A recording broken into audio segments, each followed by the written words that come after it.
airline flies at 575 miles per hour, in just 10 minutes of flight, the airplane would have to drop approximately 6,123 feet to maintain level flight. That's a huge adjustment. Simple geometry is not Ben's strength. Any middle schooler that successfully completed 8th grade science and math can correct Ben here. In order to maintain level flight on a globe, the plane needs to drop exactly 0 feet. G'day everybody, where's Wally here. This is going to be a special Flatzoid 11. Episode 3 will not be the short form that I've been using for the point and laugh style. Oh, but we are still going to point and laugh at Flatzoid, don't get me wrong. But as Flatzoid complained that I don't debunk him, and as Flatzoid made such an easy debunkable claim, and because aviation gyros work perfect on a globe Earth to follow the curve, I thought I would go the whole hog on this one. So this started a few days ago. I popped into a Flatzoid live as he was attempting to school McToons, as McToons was debunking Ben Taboo's conspiracy. I love it when flatties just don't get it, but act all superior. Anyway, Flatzoid went on to use the gyro as his evidence for the plane not following the curve.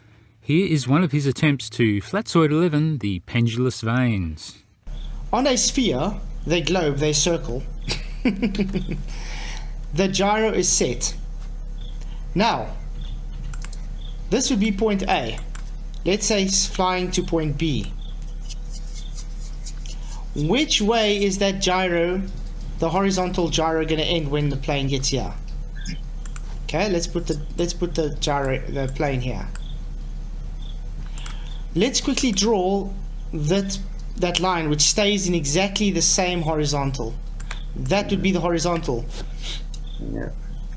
So in other words, the plane would be nose in the ground. Yeah. Where's Wally doesn't want to understand that he's made a claim that he can't back up. And you don't spell wonder like that either, Wally. Well, he did say embarrassed. What? So embarrassment instead of so embarrassing, correct? How embarrassment, Flatzoid? Well, that was just a joke that, well, mostly Australians will get. Oh, and I did make one terrible, unforgivable mistake.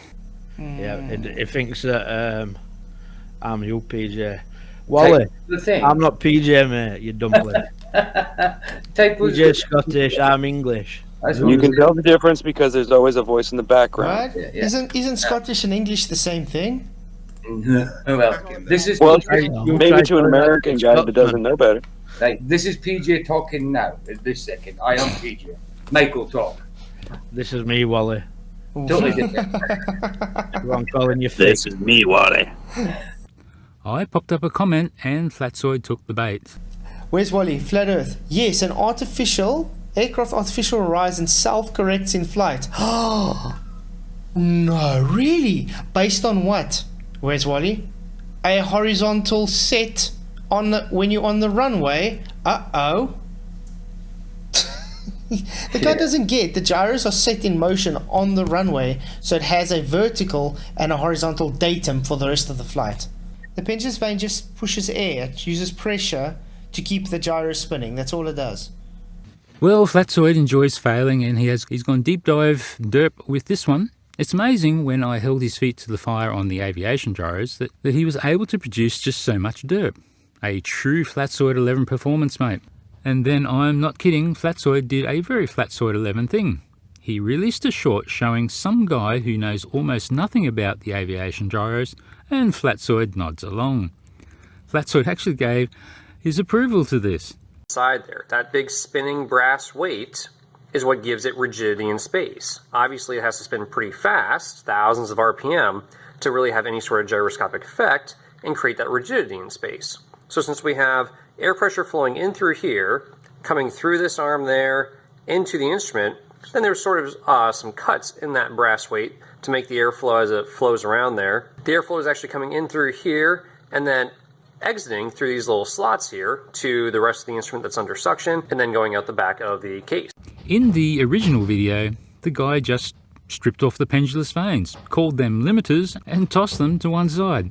Unbelievable. Everything in here is under suction So air is being pulled out of the instrument, coming in through there, in through here, through this arm right here, into the little gyro housing. And if we rotate that over there, and we remove these little limiters,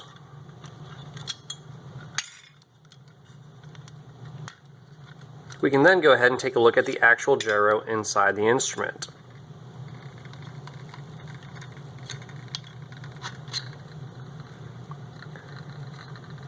Here, let me read something from a manual for the Attitude Display Model 4300. And in the operation section, it mentions the self-correction system. That's the Pendulous Vanes, by the way, Flatzoid. Now, Flatzoid, he didn't get that initially, but after watching more videos, he had to change his story just a little bit. He is now saying that the self-correction system is correcting back to the original horizontal, not any new horizontal. Well, we'll see about that. Back to the manual. It mentions errors induced by turns and climbs, etc. Errors from being inaccurate with the caging. Regardless of where these errors arise, they will be corrected at a minimum rate of 2.5 degrees per minute, but it's more likely the nominal rate of about 5 degrees per minute. So in other words, the plane would be nose in the ground. Yeah. According to where it was on the top there. Okay? Yep. Do we see this? So in other words, the plane literally had to dip its nose thanks to the geometry of the globe. But it never did. Because what does the plane show? It always stayed 90 degrees, yeah. at 2.5 to 3 degree nose tilt upwards to fly horizontal, to fly level. Flatzoid's initial claim was that the plane would fly quarter way around the globe and the gyro base horizon would be at 90 degrees to the ground and the plane would crash. But let's run the numbers, something that Flatzoid won't or can't do.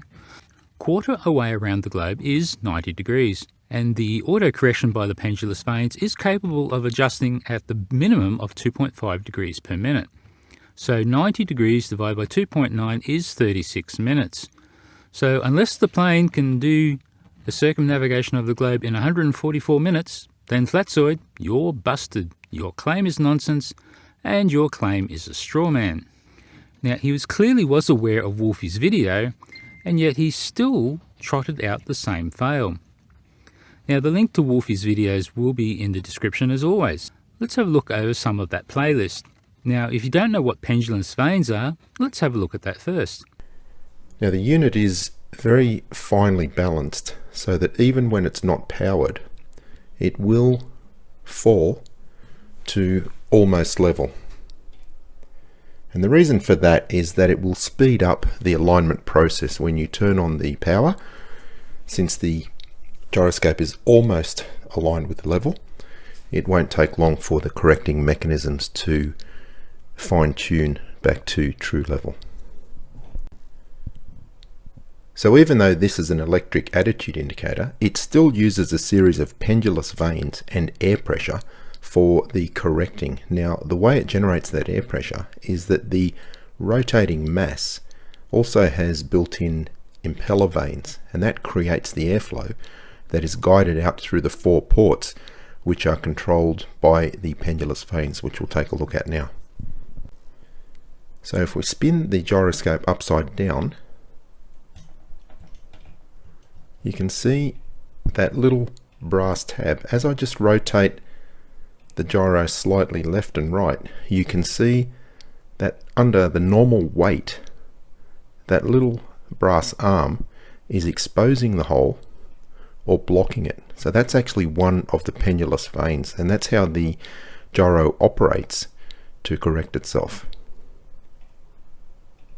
And what I'll do is I'll just reposition the camera underneath, and I'll have it looking straight up underneath the gyro so it's oriented in its normal operating position, and you can see the pendulous vanes from underneath. But just note how they are in fact just opening and closing that one port. There are 4 ports like that, and it is the air pressure coming out of those ports, either blocked or opened by the pendulous vanes, that does the correcting. So this is a bit awkward because I've got the camera pointing straight up and it's a bit hard for me to see what's actually in the video. But I'm holding the gyro directly above the camera, so we're now looking at the pendulous vanes. Now what I'm going to do is cage the gyro so that the body of the gyro does not move as I tilt and rotate the attitude indicator myself. Now when I roll left and right, you can see very clearly that pendulous vane is swinging left and right in accordance with the roll. When I move the gyro fore and aft, pitching, you can see that the other pendulous vane is also swinging fore and aft.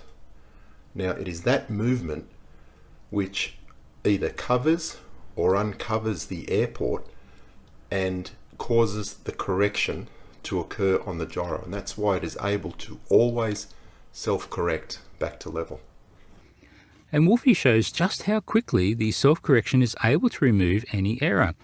Now old mate Wolfie purposely cages the gyro with a 30-degree error and then sets it down flat again, and so the gyro is now aligned nicely, and what we're going to do is the first demonstration where I will deliberately put the gyro out by 20 degrees and we can time how long it takes to self-correct. And let me just show you first that the gyro is actually working. If I move the case, the gyro inside the artificial horizon is holding level nicely. If the aircraft were to pitch up, that's the indication you get. If the aircraft pitches down, that's the indication you get. The aircraft is banking to the right. It looks like that. The right wing is low. If it's banking to the left wing is low. So the artificial horizon is functioning correctly. So now what we're going to do is cage the gyro. I'm going to rotate about 20 degrees to the right. I'm going to release the cage and then put the case back, and you'll see it's just a little bit more than 20 degrees misaligned now. So I'm going to start the stopwatch and we'll see how long it takes for the gyro to erect itself back to level.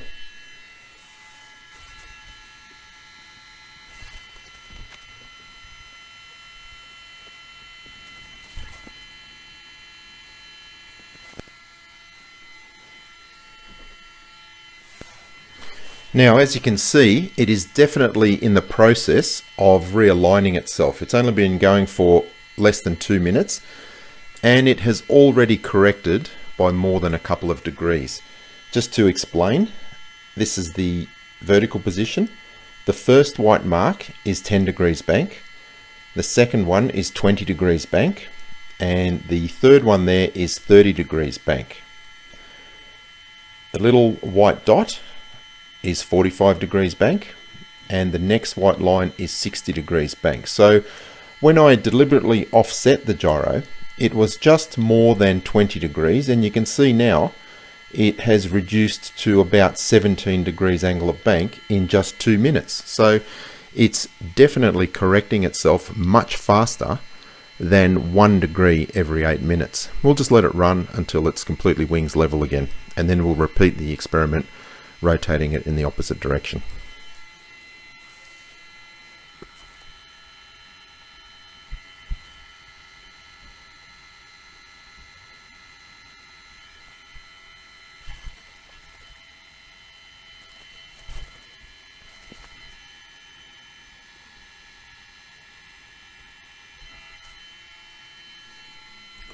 You can see now the artificial horizon is showing just 10 degrees angle of bank, so it has already corrected more than 10 degrees in just 5 minutes. Remember, it only needs to correct 1 degree in 8 minutes to be able to compensate quite easily for the movement across the Earth's curvature in a jet aircraft. This is correcting much faster. It has corrected more than 10 degrees in just 5 minutes.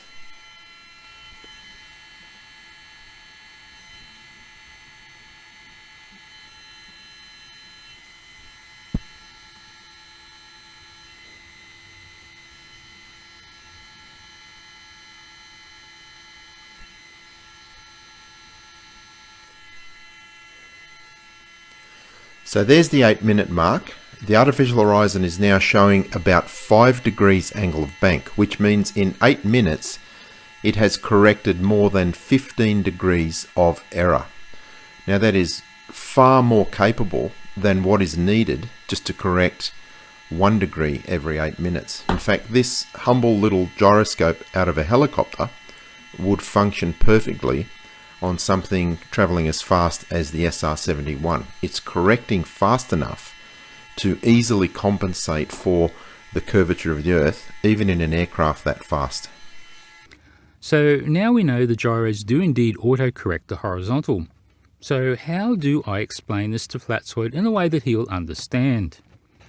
So when the plane takes off at A and flies to B, you do know that the globe direction of down is changing, don't you, Flatzoid? And that is the one thing that the Pendulous Vanes is designed to compensate for. Do you see that? What? You still don't get it? Oh, I see where the problem is, Flatzoid, old mate. Here, let me make this better for you. See if you can understand it now. So the plane takes off at A and flies to B.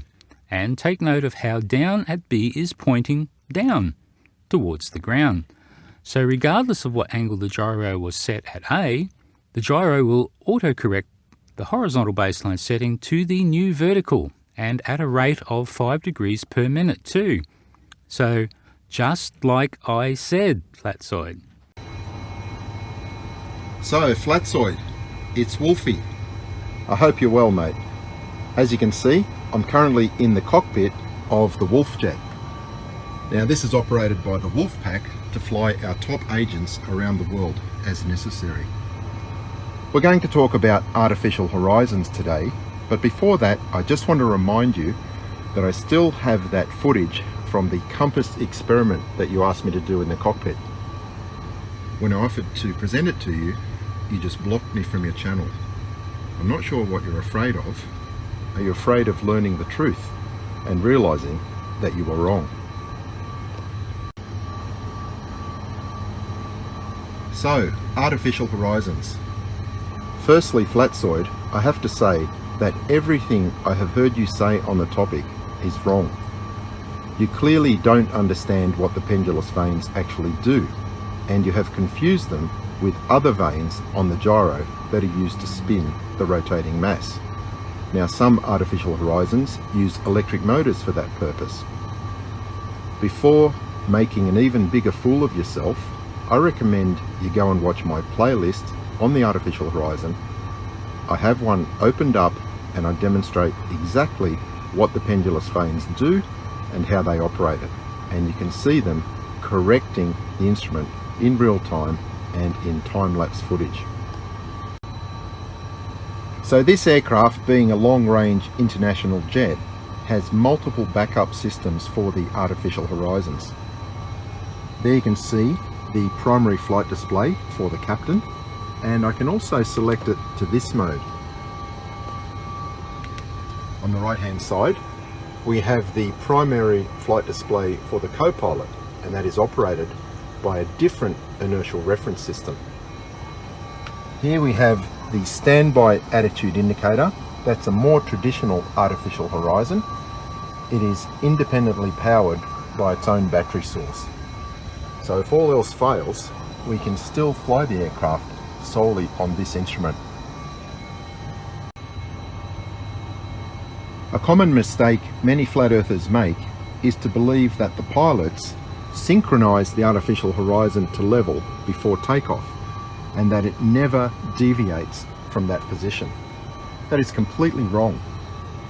During our taxi checks, we have to monitor the movement of the artificial horizon to ensure it does not deviate by more than 5 degrees in pitch or bank, because they are very susceptible to turning and acceleration errors, and a Google search will confirm that.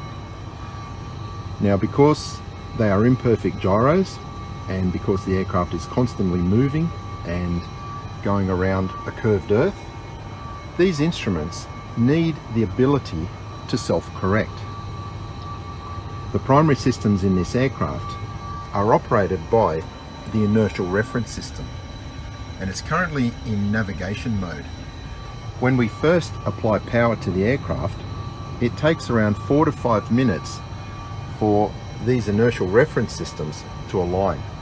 They have accelerometers that measure the direction of gravity, that is the direction of down. Now nobody can deny that if you drop any object, it's going to fall down. The pendulous vanes in the artificial horizon also sense this direction of down, and that is how they are able to align the gyro. So in this aircraft, we have no way of erecting the gyros ourselves. They do it automatically on power up, and the correction mechanisms are constantly working to eliminate errors during flight. Flatzoid. Nobody expects you to understand how these instruments work. It takes years of training to become a pilot, and these days nobody has high expectations of any flat earther. They have demonstrated to the audience and to society that they are generally poorly educated and fail to comprehend very simple concepts. Now, instead of embarrassing yourself and embarrassing your parents by making a fool of yourself on this topic, I suggest you put your ego in your pocket, you accept an offer to face me in a live debate on the artificial horizon, and let me school you on how they work and correct you on all the mistakes you've already made. Or you can keep making mistakes and we'll just keep laughing at you. Your choice entirely, mate. Thanks, guys. Enough of Flatzoid and his willful ignorance. Well, until next time. After doing a beautiful surfacing on the other side, I flipped it over to do this side, come back half an hour later and find this shenanigans going on. What the hell gives here? Anyway, I decided to give up and reposition, and it doesn't want to line up at the right spot. So I thought, well, I better send it off on the x-axis, only to find this nonsense up here. What goes on? Ugh, goodness me. I'm going to have to run around and do a maintenance of everything and tighten every little nut. What a nutter. Kenny, you're not going to believe it. The saga of looseness continues. The thing's chattering away like two old aunts who've not seen each other for 100 years. And I've noticed there's a bit of wobble just in here. Now that's on those two linear rails. So I don't know whether the linear rails themselves are a bit wobbly or whether something's come loose on it. I feel like it's actually the black thing on the linear rail. So maybe I'll have to have a look and see how that's held together. Ha ha ha ha. Yeah, you can easily see the top part move.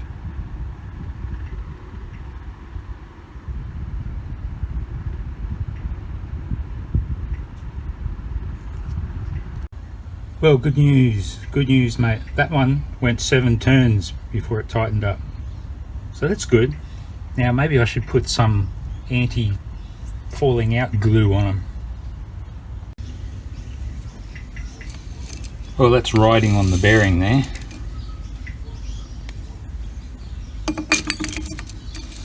Seems I've still got a little bit of adjustment to make yet. Getting there.